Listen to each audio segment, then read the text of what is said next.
은행 문을 밀고 들어서는 순간 차가운 에어컨 바람이 얼굴을 스쳤습니다. 7월 한여름이었는데도 손끝이 차가웠어요. 아마 긴장 때문이었을 거예요. 75년을 살면서 은행에서 이렇게 큰 돈을 찾아본 적이 없었거든요. 낡은 작업복 주머니에서 통장을 꺼내며 창구로 향했습니다. 발걸음이 무거웠어요. 주변 사람들의 시선이 느껴졌거든요. 깔끔한 정장 차림의 사람들 사이에서 제 모습이 얼마나 초라해 보였을까요? 구두는 닳아서 뒤축이 기울어졌고 작업복 소매는 빨래를 너무 많이 해서 색이 바랬어요. 창구 직원은 젊은 여자였습니다. 이름표를 보니 이은정이라고 적혀 있더라고요. 그녀는 예의 바르게 인사했지만 제 차림새를 보더니 살짝 당황하는 기색이 역력했어요. 어떻게 도와드릴까요? 1억만 찾겠습니다. 목소리가 떨렸어요. 평생 이런 큰 금액을 말해본 적이 없어서 그랬나 봅니다. 은정 씨는 눈을 깜빡이더니 통장을 받아들었어요. 그런데 뒤에서 남자 목소리가 끼어들었습니다. 어르신, 이런 큰 금액은 미리 예약을 하셔야죠. 돌아보니 정장을 말끔하게 차려입은 중년 남자가 서 있었어요. 가슴에 달린 명찰에는 박지훈 지점장이라고 적혀 있었습니다. 그의 표정에는 짜증이 섞여 있었어요. 괜히 시간 끌지 마시고요. 다른 고객들도 기다리고 계십니다. 가슴이 철렁 내려앉았어요. 제가 뭔가 잘못했다는 듯이 말하는 거잖아요. 주변을 둘러보니 정말로 다른 고객들이 저를 쳐다보고 있었습니다. 어떤 분은 청소부 주제에 1억? 이라는 표정으로 고개를 저었어요. 또 다른 분은 친구와 수군거리며 힐끗힐끗 저를 훑어봤고요. 죄송합니다만 제가 말을 꺼내려는 순간 지점장이 손사래를 쳤습니다. 어르신, 이해해 주세요. 저희도 절차가 있어서요. 큰 금액은 사전 예약이 필수입니다. 은정 씨가 난처한 표정으로 저를 바라봤어요. 뭔가 도와주고 싶어 하는 것 같았지만 상사 앞에서 뭐라고 말하기 어려운 눈치였어요. 그녀의 손이 잠깐 제 통장 쪽으로 움직였다가 다시 멈췄습니다. 속이 끓어올랐어요. 평생 화장실을 닦으며 한 푼 두 푼 모은 돈인데 그 돈을 찾는 것도 이렇게 어려운 일이어야 하나요? 손주 영희의 학자금으로 쓰려고 벌써 몇 날 며칠을 고민했는데 결국 이런 모욕을 당해야 하는 거군요. 아버지, 뭐하고 계세요? 뒤에서 들린 목소리에 깜짝 놀라 돌아봤습니다. 언제 왔는지 아들 민호가 서 있었어요. 얼굴에는 짜증이 가득했고요. 집에서 찾으시라고 했는데 왜 여기까지 오셨어요? 창피하게. 민호의 말에 주변 시선이 더 따가워졌습니다. 지점장은 이제 완전히 불쾌한 표정을 지었어요. 가족분이 데리고 가시죠. 저희 은행 분위기 생각해서라도요. 결국 저는 아무 말도 하지 못한 채 고개를 숙였습니다. 75년을 살았지만 이런 기분은 처음이었어요. 가슴 깊은 곳에서 오래된 서러움이 용솟음쳤지만 어디에도 털어놓을 수 없었어요. 통장을 다시 주머니에 넣으며 은행을 나섰습니다. 뒤에서 사람들의 웅성거리는 소리가 들렸어요. 아마 저에 대한 이야기를 하고 있을 거예요. 저런 사람이 1억이라니 요즘 노인들 허풍이 심해 같은 말들 말이에요. 문을 나서며 마지막으로 뒤돌아봤습니다. 은정 씨가 유리창 너머로 저를 바라보고 있었어요. 미안하다는 듯한 표정이었지만 그것만으로는 이 마음의 상처가 아물지 않았습니다. 과연 가난해 보이는 사람은 존중받을 자격이 없는 걸까요? 평생 성실하게 일해온 것도 한 푼, 두 푼 모은 정성도 손주를 생각하는 마음도 아무 소용없는 건가요? 발걸음이 무거웠습니다. 하지만 이대로 포기할 수는 없었어요. 영희만큼은 저처럼 무시당하며 살게 할 수 없으니까요. 은행에서 돌아와 아파트 지하로 내려갔습니다. 형광등이 깜빡이는 화장실 앞에서 잠시 멈춰 섰어요. 이곳이 제 일터였습니다. 벌써 20년째 이 화장실들을 닦고 있어요. 문을 열자 익숙한 냄새가 코를 찔렀습니다. 락스 냄새와 곰팡이 냄새가 뒤섞인. 처음엔 역겨웠는데 이제는 그냥 제 삶의 일부가 됐어요. 수도꼭지에서 차가운 물이 떨어지는 소리만이 정막을 깼습니다. 걸레를 물에 적시며 생각했어요. 내 인생은 왜 늘 이렇게 무시당해야 할까? 변기를 닦으며 허리가 아파왔습니다. 75세 나이에 이런 일을 하고 있으니까요. 그런데 안 할 수도 없었어요. 연금만으론 생활하기 어려웠거든요. 특히 손주 영희의 학자금을 생각하면 더욱 그랬고요. 할아버지는 평생 이런 일만 하고 사셨구나. 벽에 비친 제 모습을 보며 쓸쓸해졌어요. 칠이 벗겨진 벽만큼이나 제 얼굴도 세월에 닳아 있었습니다. 주름진 손으로 타일을 닦다 보니 은행에서 받은 모욕이 다시 떠올랐어요. 지점장의 차가운 눈빛, 주변 사람들의 수군거림, 아들의 창피하다는 말. 모든 게 마음을 짓눌렀습니다. 평생 성실하게 일해도 이런 대접밖에 못 받는구나.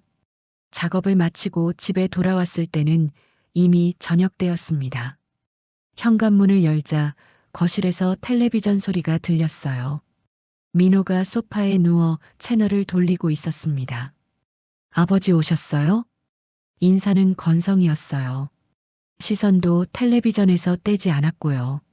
사업 실패 후로 민호는 계속 이런 식이었습니다. 의욕을 잃고 하루 종일 집에만 있으면서 짜증만 내는 거예요.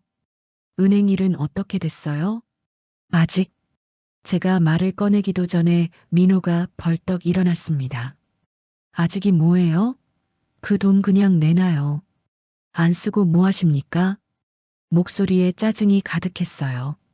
제가 왜 그 돈을 찾으려고 하는지, 손주를 위한 마음인지는 전혀 이해하려 하지 않았어요. 민호야, 그 돈은 또 영희 학자금 얘기하실 거죠? 아버지, 지금 우리 집 형편이 어떤 줄 아세요? 빚독촉 전화가 하루에 몇 통씩 와요. 민호는 휴대폰을 흔들어 댔습니다. 정말로 부재 중 전화가 여러 개 있었어요. 이 돈 갖고 사업 다시 시작하면 다 해결돼요. 영희 학자금이야 나중에 벌어서 주면 되잖아요. 가슴이 답답했어요. 아들의 말도 틀린 건 아니었거든요. 하지만 사업이라는 게 항상 성공한다는 보장이 있나요? 이미 한 번 실패했는데 또 실패하면 어떻게 할 건가요? 아버지는 왜 맨날 그런 식이에요? 현실을 좀 보세요. 차갑게 내뱉는 민호의 말에 가슴이 무너졌어요. 아들이지만 이렇게 매정할 수가 있나 싶었거든요. 제가 왜 그 돈을 모았는지, 가족을 위한 마음인지는 생각해 보지도 않는 것 같았어요. 더 이상 말하고 싶지 않아서 방으로 들어갔습니다. 문을 닫고 침대에 앉아 있으니 옆방에서 손주 영희의 작은 숨소리가 들렸어요. 살금살금 영희 방으로 갔습니다. 아이는 책상에 엎드려서 자고 있었어요. 공부하다가 잠든 모양이었습니다. 수학 문제집이 펼쳐져 있고 연필이 손에 들려 있었어요. 영희야. 작은 목소리로 속삭였습니다.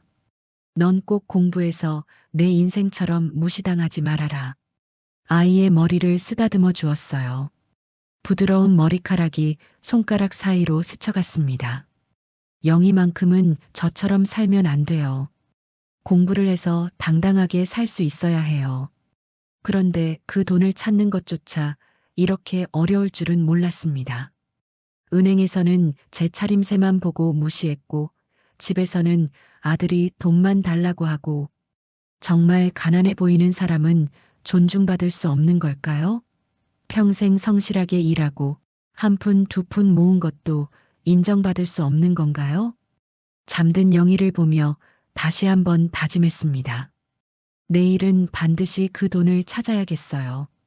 누가 뭐라고 해도 포기할 수 없어요. 이 아이의 미래가 걸려 있으니까요. 다음 날 아침 영희가 학교 가는 모습을 보며 마음을 다잡았습니다. 어제보다 더 단단한 마음으로 은행에 가야겠다고 생각했어요. 이번엔 절대 포기하지 않겠다고 다짐했습니다. 할아버지, 다녀올게요.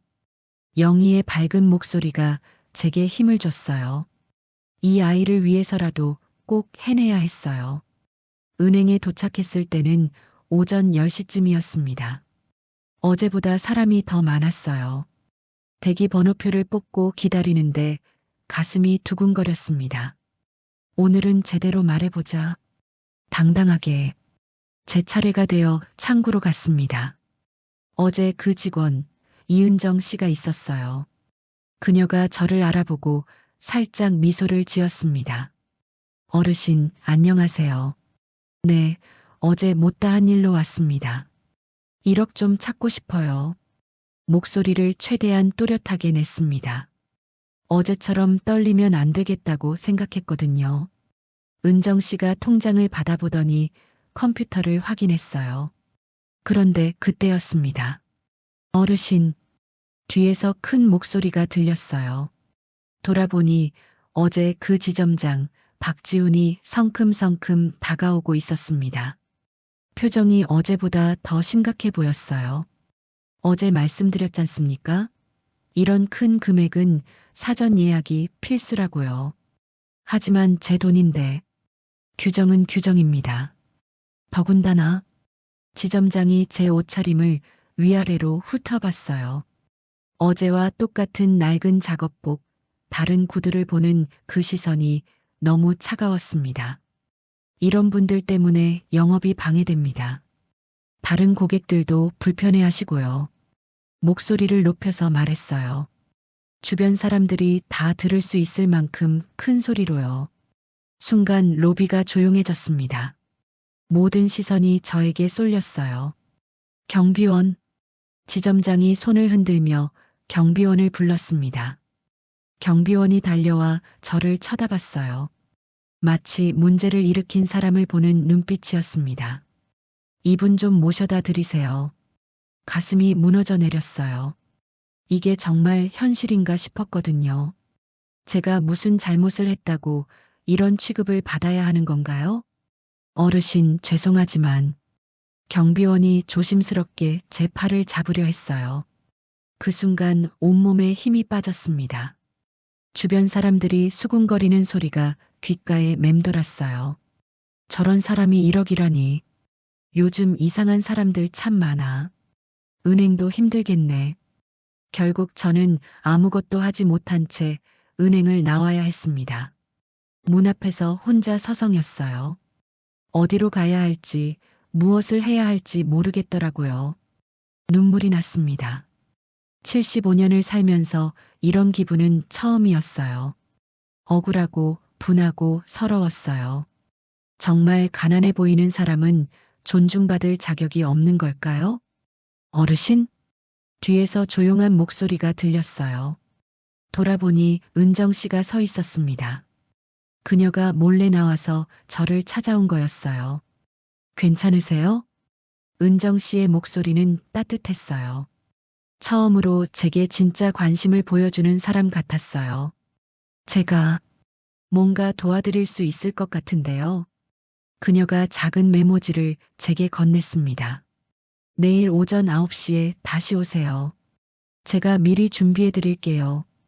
지점장님이 오시기 전에요.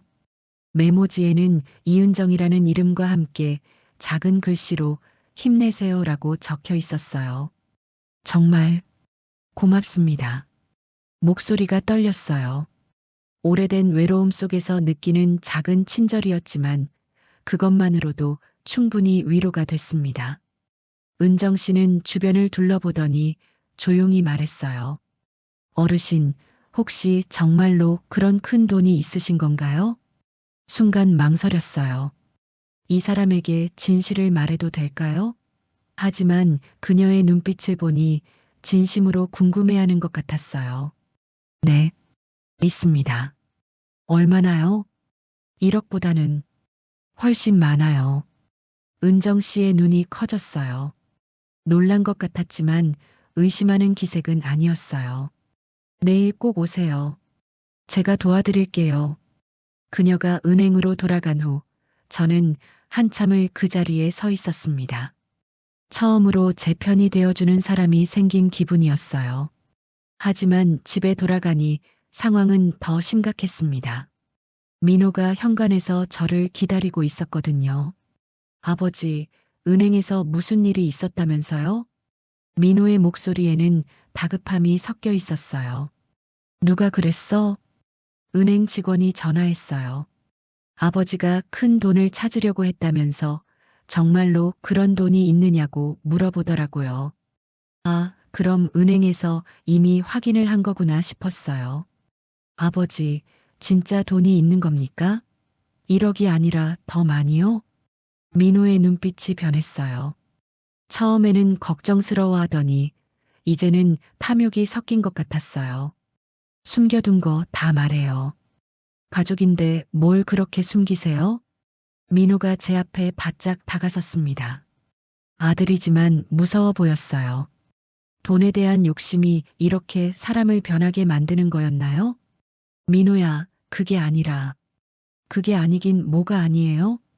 은행에서 전화까지 했는데 결국 저는 아무 말도 하지 못했어요. 진실을 말하기엔 너무 무서웠거든요. 아들의 탐욕스러운 눈빛이 두려웠어요. 과연 이 상황에서 누구를 믿을 수 있을까요? 은정 씨의 따뜻한 마음만이 유일한 희망 같았어요. 밤이 깊었는데도 잠이 오지 않았습니다. 민호의 따가운 시선이 계속 느껴졌어요. 저녁 내내 제 주변을 맴돌며 뭔가 말하고 싶어 하는 기색이었거든요. 결국 참을 수 없어서 일어났습니다. 민호는 거실에서 텔레비전을 보고 있었지만 시선은 제 방 쪽을 향하고 있었어요. 아버지 아직 안 주무세요? 잠이 안 와서. 저도 그래요. 계속 생각이 나서. 민호가 텔레비전을 껐습니다. 갑자기 조용해진 거실에서 시계 소리만 또각또각 들렸어요. 아버지, 정말로 큰 돈이 있는 거예요? 결국 묻고 말았네요. 민호의 목소리는 조심스러웠지만 간절함이 묻어 있었어요. 더 이상 숨길 수 없을 것 같았습니다. 어차피 내일 은행에 가서 돈을 찾으면 다 들통날 일이었거든요. 민호야, 잠깐만 기다려. 방으로 들어가서 낡은 장롱을 열었습니다. 맨 아래쪽 서랍 깊숙한 곳에 오래된 서류철이 있었어요. 먼지가 수북이 쌓인 그 서류철을 꺼내며 가슴이 두근거렸습니다. 이제 정말 보여줘야 하는구나. 거실로 나가서 식탁에 서류철을 놓았습니다. 민호가 호기심 가득한 눈으로 바라봤어요. 이게 뭐예요? 평생 모은 거야. 서류철을 열었습니다. 첫 장부터 민호의 눈이 커졌어요. 부동산 등기부등본이었거든요. 강남 땅 3필지, 여의도 오피스텔 5채, 분당 아파트 10채. 이게 다 아버지 거예요? 민호의 목소리가 떨렸습니다. 다음 장을 넘기자 은행 예금 내역이 나왔어요. 여러 은행에 분산해서 맡긴 돈들이었습니다. 1,000억, 2,000억, 3,000억. 민호가 중얼거리며 숫자를 세기 시작했어요. 그의 손이 부들부들 떨렸습니다. 아버지, 이게 정말 다 아버지 돈이에요? 응. 평생 조금씩 모은 거야. 사실 처음부터 큰 돈이 있었던 건 아니에요. 젊었을 때 화장실 청소하면서 번 돈으로 작은 땅을 하나 샀는데 그게 개발되면서 값이 오른 거였어요. 그 돈으로 또 다른 부동산을 사고 또 사고 50년 동안 그렇게 늘려온 거였습니다. 총액이 얼마예요? 한 5천억 정도 될 거야. 5천억? 민호가 소리를 질렀어요. 너무 놀라서 의자에서 벌떡 일어났습니다. 아버지가 5천억짜리 부자였다고요? 그럼서 왜 화장실 청소를 하신 거예요? 왜 이렇게 후줄근하게 사신 거예요? 돈이 있다고 해서 게으르게 살 수는 없잖아. 그리고 제가 말을 멈췄어요. 사실 더 큰 이유가 있었거든요. 평생 무시당하며 살았던 게 너무 서러워서 과연 제가 그런 대접을 받을 자격이 있는지 의심스러웠던 거예요. 그리고 뭐예요? 아니야. 그냥 그렇게 사는 게 익숙해서. 민호는 서류를 이리저리 뒤적이며 계속 숫자를 확인했어요. 믿기지 않는다는 표정이었습니다. 그런데 갑자기 민호의 표정이 변했어요. 놀라움에서 뭔가 다른 감정으로 바뀌는 것 같았습니다. 아버지, 그럼 제 사업 자금. 민호야, 그 얘기는 나중에 하자. 왜 나중에요? 지금 당장 필요한 돈인데. 민호의 목소리가 높아졌어요. 아까까지의 놀라움은 사라지고 이제는 간절함과 조급함이 가득했습니다. 5천억이나 있으면서 왜 저를 이렇게 힘들게 하세요? 1억만 주시면 되는데. 민호야, 진정해. 진정하라고요? 아버지, 저 진짜 죽을 것 같아요. 빚쟁이들이 매일 전화하고 아내는 친정으로 가버렸고, 그런데 아버지는 5천억이 있으면서 1억도 안 주신다고요? 민호가 서류를 움켜쥐었어요. 그 순간 제 마음이 철렁했습니다. 이 돈 일부만 제게 주세요. 제발이요. 민호야, 이 돈은 뭐가 문제예요? 영희 학자금이요? 1억이면 충분하잖아요. 나머지는 제가 써도 되지 않아요? 민호의 눈빛이 변해 있었어요. 처음에는 놀라워하더니 이제는 완전히 다른 사람 같았습니다. 탐욕이 가득한 눈빛이었어요. 평생 무시당하며 살았다면서요? 이제라도 제대로 써보세요. 아들도 살리고 손주도 잘 키우고. 민호가 제 팔을 잡았어요.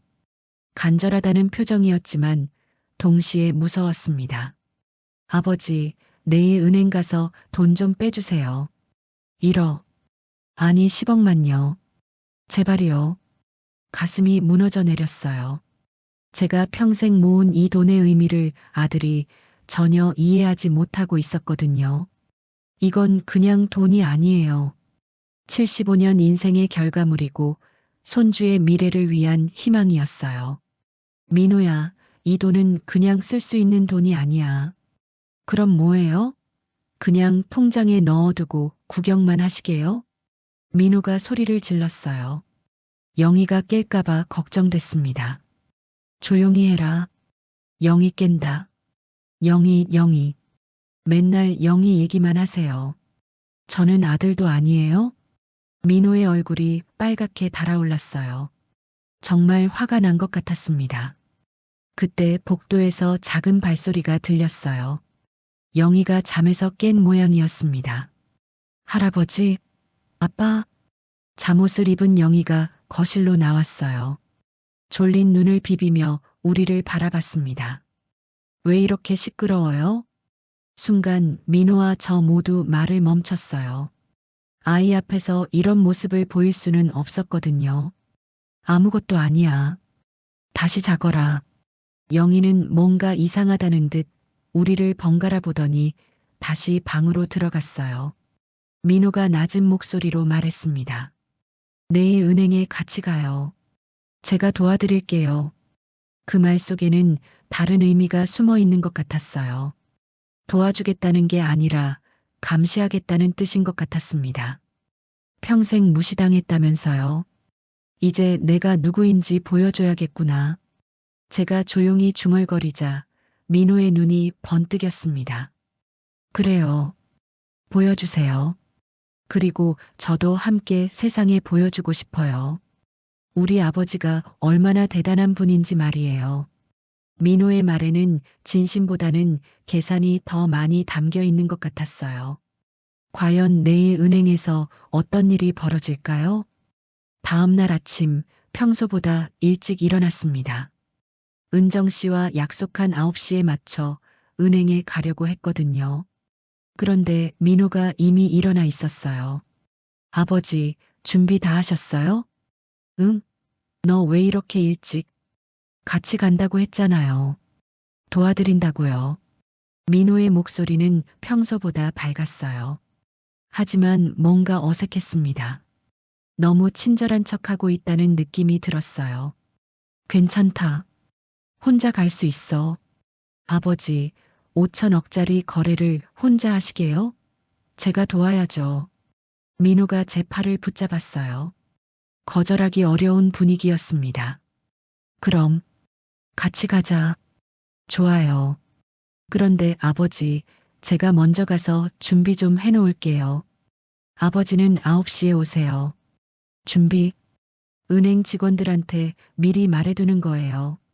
아버지가 어떤 분인지 알려드려야죠. 민호의 말이 이상했어요. 왜 굳이 먼저 가겠다는 거죠? 하지만 의심할 이유는 없어 보였습니다.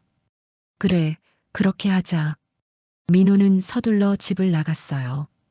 평소보다 훨씬 부지런한 모습이었습니다. 8시 30분쯤 저도 집을 나섰어요. 은정 씨와의 약속 시간보다 조금 일찍 도착하고 싶었거든요. 그런데 은행 앞에서 이상한 광경을 목격했습니다. 민호가 지점장 박지훈과 함께 서 있는 거였어요. 둘이 뭔가 진지하게 이야기하고 있었습니다. 뭘 저렇게 얘기하고 있지? 가까이 가서 들어보니 충격적인 대화였습니다. 정말 5천억이나 된다고요? 지점장의 목소리였어요. 네, 제가 직접 서류를 봤어요. 부동산만 해도 수백 채고 현금도 엄청나더라고요. 민호가 대답했습니다. 제 아들이 지점장에게 제 재산을 말하고 있는 거였어요. 그런데 아버님이 워낙 고집이 세서요. 혼자 다 관리하려고 하시거든요. 그러면 곤란한데요. 이런 큰 거래는 가족이 함께 결정해야죠. 지점장의 태도가 완전히 바뀌어 있었어요. 어제까지만 해도 저를 쫓아내려던 사람이 이제는 관심을 보이고 있었습니다. 저희가 협력해서 아버님을 설득해드리면 어떨까요? 민호가 말했어요. 그게 좋겠네요. 서로 도움이 되는 일이죠. 둘이 악수를 나누는 것을 보고 소름이 돋았어요. 제 아들이 지점장과 손잡고 저를 속이려 하고 있었던 거예요. 급히 몸을 숨기고 은행 옆 골목으로 피했습니다. 가슴이 두근거리고 머리가 어지러웠어요. 민호가 나를 배신하는 거야? 9시가 되어 은행으로 들어갔습니다. 민호가 저를 보고 활짝 웃었어요. 아버지, 오셨네요. 준비 다 해놨어요. 지점장도 다가와서 인사했습니다. 어르신, 어서 오세요. 어제는 죄송했습니다. 완전히 다른 사람이 된 것 같았어요. 어제까지만 해도 저를 내쫓으려던 사람이 이제는 허리를 굽히며 인사하고 있었습니다. VIP실로 모시겠습니다. VIP실이라니 평생 가보지 못한 곳이었어요. 하지만 기분이 좋지 않았습니다. 이 모든 게 제 돈 때문이라는 걸 알고 있었거든요. VIP실로 가는 길에 은정 씨를 봤어요. 그녀가 저를 보더니 걱정스러운 표정을 지었습니다. 뭔가 이상하다는 걸 눈치챈 것 같았어요. VIP실에 앉자 지점장이 커피를 가져왔어요. 어르신, 아드님께서 말씀해 주시더라고요. 정말 대단한 자산을 가지고 계시다면서요? 제 옆에 앉은 민호가 고개를 끄덕였어요. 네, 저희 아버지는 정말 대단한 분이세요. 평생 성실하게 일해서 이런 큰 재산을 모으셨거든요. 민호의 말투가 어색했어요. 평소에는 저를 무시하던 아들이 갑자기 이렇게 치켜 세우다니. 그런데 아버님이 혼자 관리하시기엔 너무 큰 금액이시잖아요. 저희 은행에서 전문적으로 도와드릴 수 있습니다. 지점장이 말했어요. 특히 세금 문제도 있고 상속 계획도 세워야 하고 그런 건 나중에 생각해보고 제가 말을 끊었어요. 일단 1억만 찾고 싶어. 1억요? 지점장이 웃었어요. 그런 작은 금액을 뭐 하시게요? 차라리 큰 계획을 세워보시죠. 그때 은정 씨가 VIP실 문을 살짝 열고 들어왔어요. 실례합니다. 서류 확인 차 왔습니다. 그녀가 제게 다가와서 낮은 목소리로 속삭였어요. 조심하세요. 뭔가 이상합니다. 지점장과 민호가 듣지 못하게 아주 작게 말했어요. 아침에 보니 아드님이 지점장님과 뭔가 계획하고 계시더라고요. 가슴이 철렁했어요. 역시 제가 본 게 맞았구나 싶었습니다. 어르신, 혹시 오늘 큰 금액을 인출하실 계획이세요? 은정 씨가 물었어요. 응, 1억 정도. 1억 정도가 아니에요. 민호가 끼어들었어요. 아버지, 이왕 하는 거 제대로 하세요. 10억, 20억 정도는 빼셔야죠. 민호의 눈빛이 반짝였어요. 탐욕이 가득한 눈빛이었습니다. 그래요, 그래요. 지점장도 거들었어요. 작은 금액으로는 제대로 된 투자도 할 수 없어요. 이 사람들이 무슨 말을 하는 건지 이해할 수 없었어요. 제가 왜 그들의 말을 들어야 하죠? 저는 1억만 있으면 돼요. 아버지. 민호가 큰 소리를 냈어요. 지금이 기회예요. 평생 무시당하며 사셨잖아요. 이제 보여주세요. 민호가 제 손을 잡았어요. 하지만 그 손길이 따뜻하지 않았습니다. 제발요, 아버지. 저도 살려주세요. 은정 씨가 저를 바라봤어요. 그녀의 눈에는 걱정이 가득했습니다. 어르신, 신중하게 생각해 보세요. 과연 누구를 믿어야 할까요? 제 아들일까요? 아니면 처음 본 은행 직원일까요? VIP실의 공기가 무겁게 가라앉았습니다.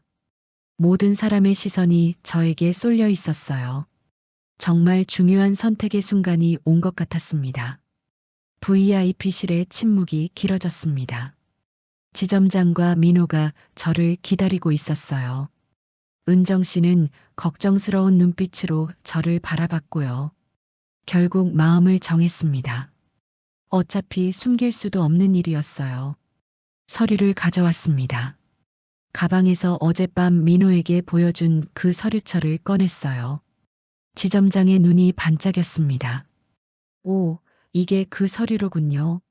서류철을 책상 위에 놓자 민호가 재빨리 다가왔어요. 어젯밤과는 달리 이제는 당당하게 구경하겠다는 태도였습니다. 아버지, 지점장님께 제대로 보여드리세요. 첫 장을 펼쳤습니다. 강남 땅 등기부등본이 나왔어요. 지점장이 숨을 크게 들이쉬었습니다. 강남 3가. 이 위치면 평당 최소 1억은 되겠네요. 새 필지니까. 민호가 계산기를 두드리기 시작했어요. 약 500평. 500억? 지점장이 고개를 끄덕였습니다. 최소한 그 정도는 될 것 같습니다.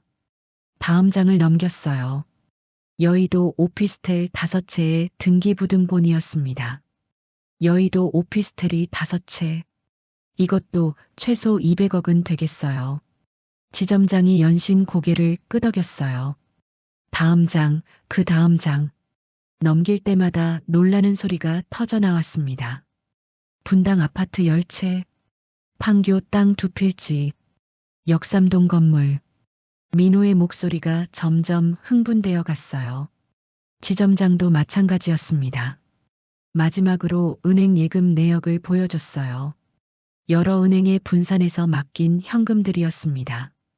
이 금액들을 다 합치면 지점장이 계산기를 두드렸어요. 정말 5천억이 넘네요.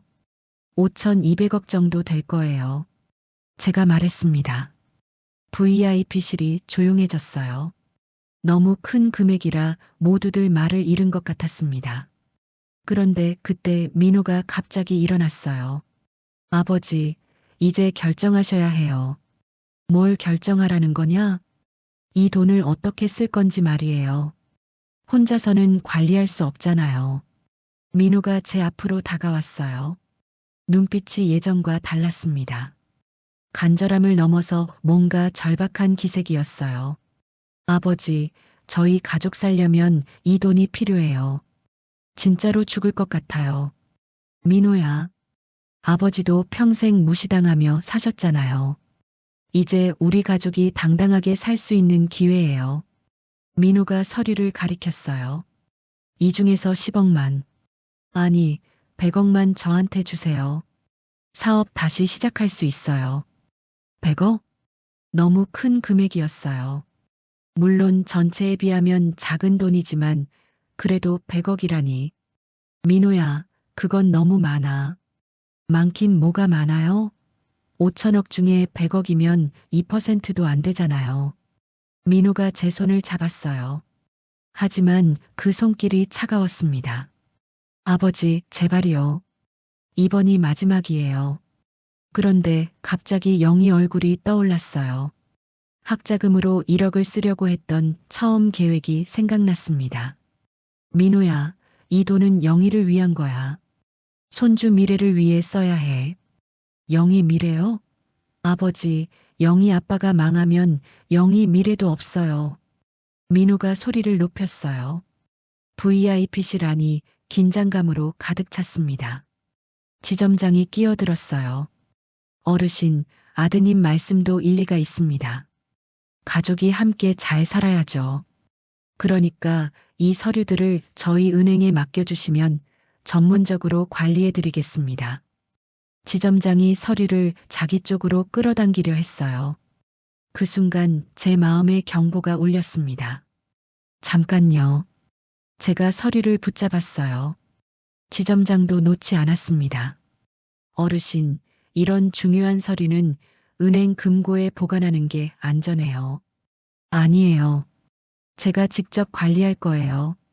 아버지. 민호가 큰 소리를 냈어요. 왜 그러세요? 은행에 맡기면 안전하잖아요. 민호도 서류를 잡으려고 손을 뻗었어요. 제가 당황해서 서류를 품에 안았습니다. 이건 제 거예요. 그때 은정 씨가 벌떡 일어났어요. 잠깐만요. 그녀가 우리 사이에 끼어들었습니다. 어르신, 괜찮으세요? 은정 씨가 제 팔을 붙잡아줬어요. 처음으로 제 편이 되어주는 사람 같았습니다. 지점장님, 고객이 원하지 않으시면 강요하시면 안 됩니다. 지점장의 얼굴이 굳어졌어요. 이은정 씨, 당신이 끼어들 일이 아니야. 고객 보호는 제 업무입니다. 은정 씨가 당당하게 대답했어요. 그 모습이 너무 고마웠습니다. 어르신, 서류는 어르신이 직접 관리하시는 게 맞아요. 은행에 맡길 의무는 없습니다. 민호가 화를 냈어요. 아가씨, 가족 일에 왜 끼어들어요? 가족이라고 해서 강요할 권리는 없어요. 은정 씨가 단호하게 말했어요. VIP실이 전쟁터가 된 것 같았습니다. 지점장과 민호는 제 서류를 차지하려 하고 은정 씨는 저를 보호하려 하고 그런데 그 순간 깨달았어요. 정말 중요한 건 돈이 아니라는 것을 말이에요. 평생 무시당하며 살았지만 지금 이 순간만큼은 제가 선택할 수 있었어요.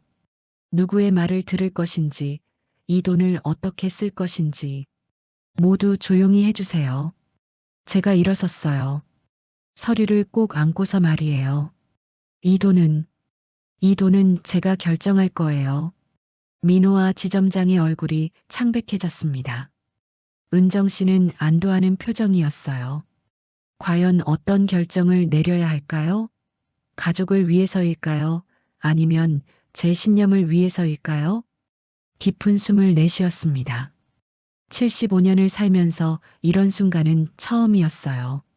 모든 사람의 시선이 저에게 쏠려 있었지만 더 이상 위축되지 않았습니다. 서류철을 꼭 안고 일어섰어요. 저는 평생 화장실을 닦으며 이 돈을 모았습니다. VIP실이 조용해졌어요. 제 목소리가 떨리지 않았어요. 50년 전 강남이 논밭이었을 때 작은 땅 한 평을 샀어요. 화장실 청소에서 번 돈 100만 원으로 말이에요. 지점장과 민호가 저를 바라봤어요. 두 사람의 표정이 점점 굳어갔습니다. 그 땅이 개발되면서 값이 올랐어요. 그 돈으로 또 다른 땅을 샀고 또 샀고 50년 동안 그렇게 늘려온 거예요. 민호가 입을 열려다가 다시 닫았어요. 하지만 단 한 번도 이 돈 때문에 교만해진 적이 없어요. 계속 화장실을 닦았거든요. 왜냐하면 목소리가 잠시 멈췄어요. 가슴 깊은 곳에서 오래된 감정이 올라왔습니다. 왜냐하면 가난한 사람은 존중받을 자격이 없다고 생각했거든요. 은정 씨의 눈에 눈물이 맺혔어요. 어제까지도 그렇게 생각했어요. 이 은행에서 무시당할 때도, 집에서 아들한테 핀잔을 들을 때도 민호가 고개를 돌렸어요. 제 시선을 피하려는 듯 했습니다. 하지만 오늘 깨달았어요. 서류철을 책상 위에 내려놓았습니다. 돈이 많아도 존중받지 못했어요.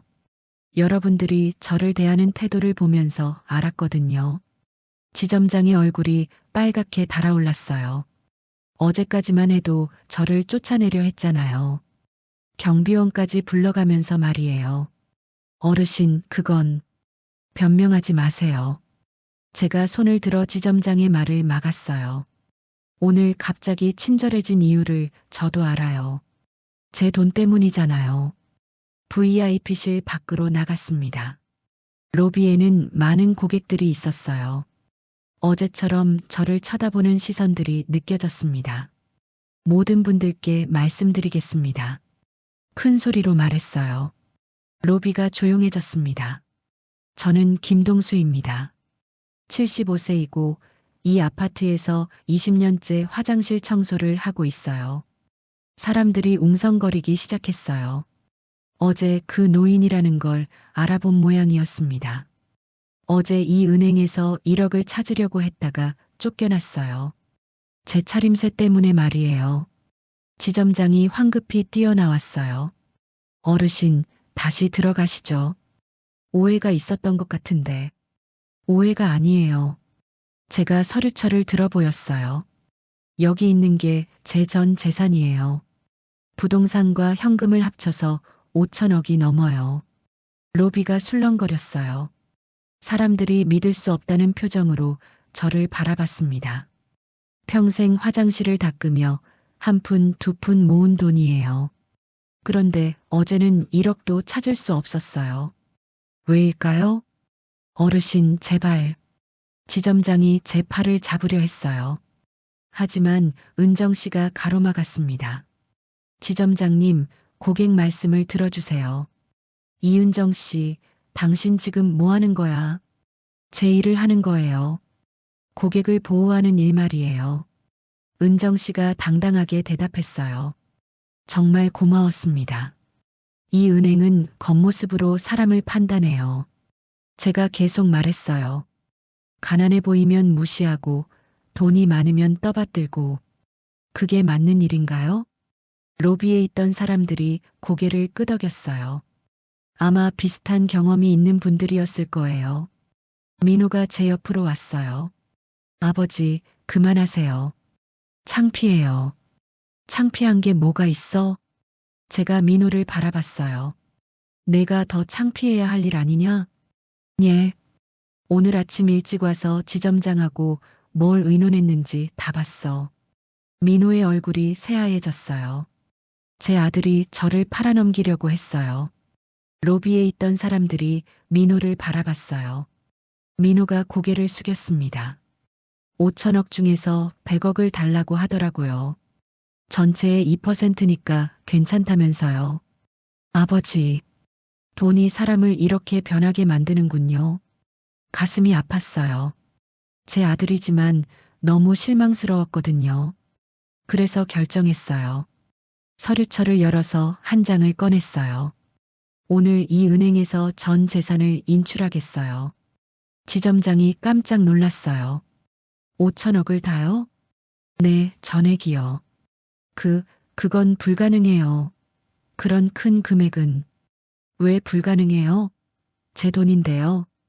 제가 당당하게 말했어요. 어제는 1억도 안 된다고 하시더니 오늘은 5천억이 안 된다고 하시네요. 로비가 웃음소리로 가득 찼어요. 사람들이 지점장을 보며 고개를 저었습니다. 어르신, 진정하세요. 다시 상의해보죠. 지점장이 당황해서 말했어요. 상의할 거 없어요. 나를 무시한 이 은행에는 내 돈을 맡길 수 없어요. 그때 은행 안쪽에서 정장 입은 사람들이 나왔어요. 본사에서 온 사람들 같았습니다. 어르신, 저희는 본사 임원들입니다. 잠시 말씀 나눌 수 있을까요? 하지만 저는 고개를 저었어요. 이미 결정했어요. 오늘 당장 모든 돈을 빼겠어요. 평생 처음으로 이렇게 당당하게 말할 수 있었어요. 더 이상 무시당하며 살지 않겠다고 다짐했습니다. 로비가 웅성거렸어요. 5천억 전액 인출이라는 말에 모든 사람들이 놀란 것 같았습니다. 지점장은 얼굴이 새하얗게 질렸고 본사 임원들은 서로 눈빛을 주고받았어요. 그런데 그때였습니다. 아버지, 민호가 갑자기 큰 소리로 울부짖었어요. 로비에 있던 모든 사람들이 민호를 바라봤습니다. 아버지, 제발, 저 좀 살려주세요. 민호가 무릎을 꿇었어요. 은행 로비 한복판에서 말이에요. 아버지, 제가 잘못했어요. 정말 잘못했어요. 눈물이 줄줄 흘러내렸습니다. 평소에 자존심 강하던 민호가 이렇게 무너지는 모습은 처음 봤어요. 저는 정말 죽을 것 같았어요. 사업 실패하고 빚쟁이들한테 쫓기고 아내는 애들 데리고 친정으로 가버리고 민호의 목소리가 떨렸어요. 그래서 미친 것처럼 돈만 생각했어요. 아버지 마음은 생각도 안 하고 제 가슴이 무너져 내렸어요. 화가 났지만 동시에 안타까웠거든요. 제 아들이잖아요. 민호야. 아버지, 저는 아버지가 얼마나 힘들게 그 돈을 모으셨는지 몰랐어요. 민호가 바닥에 머리를 조아렸어요. 50년 동안 화장실 청소하시면서 한 푼, 두 푼 모으신 거였는데 저는 그냥 쉽게 생각했어요. 로비에 있던 사람들이 조용해졌어요. 민호의 진심 어린 사과를 듣고 있었습니다. 지점장하고 손잡은 것도 정말 죄송해요. 저는 그냥 살고 싶었어요. 민호가 손으로 얼굴을 가렸어요. 하지만 아버지를 배신할 권리는 없었어요.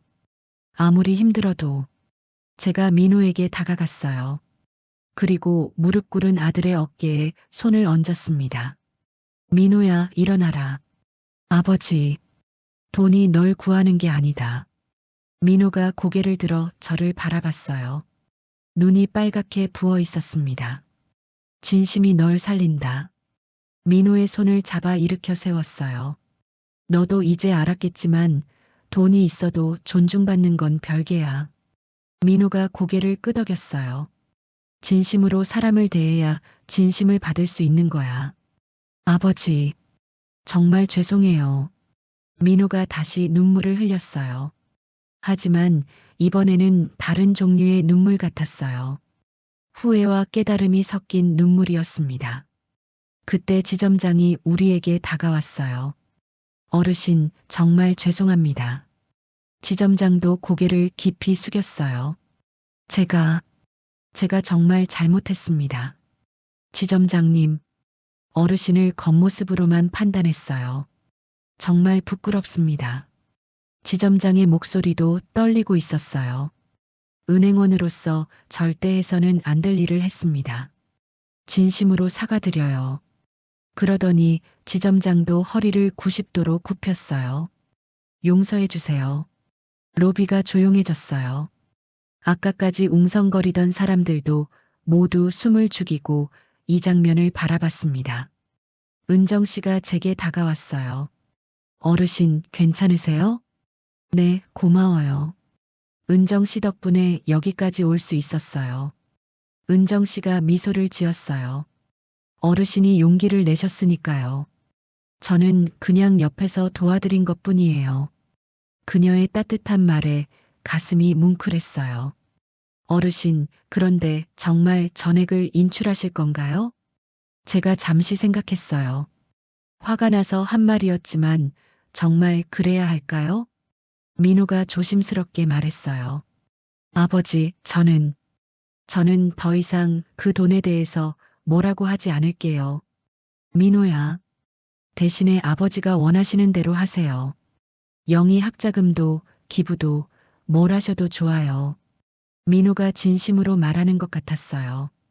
저는 이제 제 힘으로 살아보려고요. 아버지한테 의존하지 말고. 정말이냐? 네, 정말이에요. 오늘 깨달았어요. 돈보다 중요한 게 있다는 걸. 민호가 제 손을 잡았어요. 존중이요. 아버지를 존중하지 못한 제가 부끄러워요. 지점장도 다시 고개를 숙였어요. 어르신, 저희 은행도 바뀔게요. 다시는 고객을 차별하지 않겠습니다. 본사 임원 중 한 분이 나섰어요. 어르신, 저희가 정식으로 사과드리겠습니다. 그리고 앞으로는 이런 일이 없도록 직원 교육을 강화하겠습니다. 로비에 있던 다른 고객들도 박수를 쳤어요. 잘하셨어요. 정말 멋지세요. 용기 있으시네요. 사람들의 격려 소리에 가슴이 따뜻해졌어요. 은정 씨가 물었어요. 어르신, 그럼 어떻게 하시겠어요? 제가 서류처를 다시 열었어요. 1억만 찾겠어요. 처음 계획대로요. 1억만요? 네, 영희 학자금으로요. 민호가 고개를 끄덕였어요. 나머지는 나중에 천천히 생각해 볼게요. 어떻게 좋은 일에 쓸지 말이에요. 지점장이 안도하는 표정을 지었어요. 그럼 VIP실에서 편안하게 처리해 드리겠습니다. 아니에요. 여기서 할게요. 제가 창구를 가리켰어요. 다른 고객들과 똑같이 대해주세요. 그게 진짜 존중이에요. 은정 씨가 환하게 웃었어요. 네, 어르신. 제가 처리해 드릴게요. 로비는 마치 법정 같던 무거운 침묵이 풀리고 따뜻한 감동으로 가득 찼어요. 정말 오랜만에 마음이 편안해졌습니다. 일주일이 지났습니다. 은행에서 벌어진 일은 동네에서 화제거리가 되었어요. 화장실 청소부 할아버지가 5천억 부자였다더라. 은행에서 큰 소리치고 나왔다더라 하는 이야기들이 돌아다녔습니다. 하지만 저는 여전히 화장실 청소를 하고 있었어요. 다만 예전과는 조금 달랐습니다. 김 선생님, 안녕하세요. 아파트 주민들이 저를 보면 인사를 하게 되었거든요. 예전에는 그냥 지나치던 분들이 이제는 오늘도 수고하십니다라고 말씀해 주셨어요. 선생님, 정말 대단하시네요. 관리사무소 직원도 저를 보는 눈빛이 달라졌어요. 아니에요. 그냥 평범한 사람이에요. 하지만 마음속으로는 기뻤어요. 돈 때문이 아니라 제가 보여준 용기 때문에 존중받는다는 게 말이에요. 오늘은 특별한 날이었습니다. 영희와 함께 공원에 가기로 했거든요. 할아버지, 빨리 가요. 영희가 제 손을 잡고 재촉했어요. 일주일 전 은행에서 찾은 1억 원을 영희 학자금 통장에 넣어두었다고 말해줬더니 아이가 너무 좋아했거든요. 할아버지, 정말 저한테 그렇게 큰 돈을 주신 거예요? 응, 내가 공부 열심히 해서 훌륭한 사람 되라고. 고마워요, 할아버지. 영희의 밝은 웃음소리가 골목에 울려 퍼졌어요. 공원에 도착하니 민호가 벤치에 앉아 있었어요. 일주일 전과는 완전히 다른 모습이었습니다. 정장 대신 편안한 옷을 입고 있었고 표정도 한결 편안해 보였어요. 아버지, 영희야. 민호가 일어나서 우리를 맞아주었어요. 아빠. 영희가 민호에게 달려갔어요. 민호가 영희를 안아올리며 웃었습니다. 영희야, 아빠가 새로 일자리를 구했어. 정말요? 응, 큰 회사는 아니지만 성실하게 일할 수 있는 곳이야. 민호가 저를 바라봤어요. 아버지, 정말 감사해요. 아버지 덕분에 정신을 차릴 수 있었어요. 내가 스스로 깨달은 거야. 민호가 고개를 끄덕였어요. 그동안 돈에 너무 매달렸어요. 돈만 있으면 모든 게 해결될 줄 알았는데 이제 알았으면 됐어. 우리는 벤치에 나란히 앉았어요. 영희는 앞에서 뛰어놀고 있었습니다. 아버지, 그런데 나머지 돈은 어떻게 하실 거예요? 민호가 조심스럽게 물었어요. 욕심내는 목소리가 아니었어요. 정말 궁금해서 묻는 것 같았습니다. 일부는 사회에 기부하려고 해. 기부요? 응. 저처럼 가난해서 무시당하는 사람들을 위해서 말이야. 민호가 감동한 표정을 지었어요. 역시 아버지답네요. 그리고 나머지는 저는 영희를 바라봤어요. 영희와 함께할 미래를 위해 써야지. 영희가 달려와서 제 무릎에 앉았어요. 할아버지, 저 열심히 공부해서 할아버지처럼 훌륭한 사람 될게요. 영희야. 제가 영희의 머리를 쓰다듬어 주었어요. 훌륭하다는 게 뭘까? 돈 많이 버는 거요? 아니야. 제가 고개를 저었어요. 다른 사람을 존중하고 자신도 존중받을 수 있는 사람이 되는 거야. 영희가 고개를 갸우뚱했어요. 존중이 뭐예요? 있는 그대로의 모습을 인정해 주는 거야. 겉모습이나 가진 돈으로 판단하지 않고 말이야. 민호가 끼어들었어요. 아버지가 은행에서 보여주신 그런 거지? 맞아. 그때 처음으로 내가 누구인지 보여줄 수 있었어. 우리는 한참 동안 조용히 앉아 있었어요. 해가 서쪽으로 기울어 가고 있었습니다. 할아버지, 저기 노을 보세요. 영희가 하늘을 가리켰어요. 정말 아름다운 노을이었습니다. 예쁘다, 영희야. 네, 정말 예뻐요. 영희가 제 손을 꼭 잡았어요. 할아버지, 내일도 같이 놀아주세요. 그럼 물론이지. 민호가 옆에서 미소 지었어요. 아버지, 정말 고마워요. 아버지 덕분에 가장 소중한 걸 깨달았어요. 뭘? 가족이에요. 돈보다 훨씬 소중한 가족 말이에요. 가슴이 따뜻해졌어요. 일주일 전 은행에서 겪었던 모든 일들이 결국 이 순간을 위한 거였구나 싶었습니다. 할아버지, 우리 내일 또 와요. 좋아, 내일도 오자.